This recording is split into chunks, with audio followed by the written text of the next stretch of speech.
Telangana CM Revanth రెడ్డిపై BRS MLA కొత్త ప్రభాకర్ రెడ్డి వ్యాఖ్యలకు కాంగ్రెస్ నేత జగ్గారెడ్డి స్ట్రాంగ్ కౌంటర్ ఇచ్చారు. కొత్త ప్రభాకర్ రెడ్డి ఎంపీగా ఉన్నా ఎమ్మెల్యేగా ఉన్నా కేసీఆర్ వద్ద అటెండర్ పోస్టేనని సెటైర్లు వేశారు. బీఆర్ఎస్ హయాంలో ఖజానా ఖాళీ చేస్తే కొత్త ప్రభాకర్ ఎందుకు మాట్లాడలేదని మండిపడ్డారు.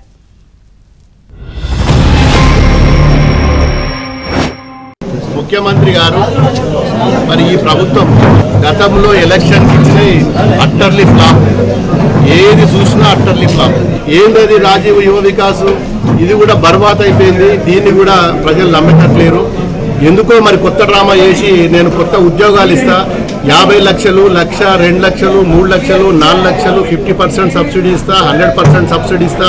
మీరందరూ కూడా గతంలో నేను చేసిన అన్నిటికీ క్షమించండి, మళ్ళీ కొత్త డ్రామా చేస్తుందని చెప్తే ప్రజలు ఇవాళ నమ్మే పరిస్థితులు లేరు. దీన్ని కూడా మేము రద్దు చేసుకుంటున్నాం. మళ్ళీ మేము ఏదో క్యాబినెట్ పెట్టుకుంటాం, మళ్ళీ విచారిస్తాం. అంటే గవర్నమెంట్లో స్టేబుల్గా లేదు. గవర్నమెంట్ ముఖ్యమంత్రి నడుపుతున్నాడా, మంత్రులు నడుపుతున్నారా, ఎమ్మెల్యేలు నడుపుతున్నారా, ఒకరికొకరు కోఆర్డినేషన్ ఉందా లేదా అనేది కూడా మరి ప్రజలకు అంతటా కూడా మరి డౌట్ వస్తున్నది.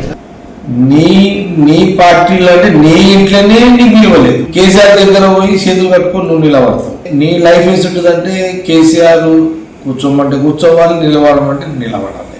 ముఖ్యమంత్రి రేవంత్ రెడ్డిని చేంజ్ చేసుకోండి అని సలహా ఇచ్చేంత పర్సనాలిటీ నీది కాదు, ఆ కెపాసిటీ నీకు లేదు. 2 సార్లు ఎంపీ ఉన్నా, ఇప్పుడు ఎమ్మెల్యే ఉన్నా, నువ్వు కేసీఆర్ దగ్గర ఒక అటెండర్కి నిలబడాల్సిందే.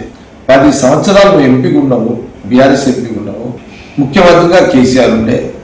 ఏమైనా పైసలు వచ్చినారా? ఏమన్నా సార్ అప్పులు చేస్తున్నావు, ప్రజలు ఏమైనా నాశనమై ఉన్నా, ప్రజలు నష్టపోతారు సార్, మనం ఇన్ని అప్పులు చేస్తున్నాం అని అడిగిన గొంతుందా?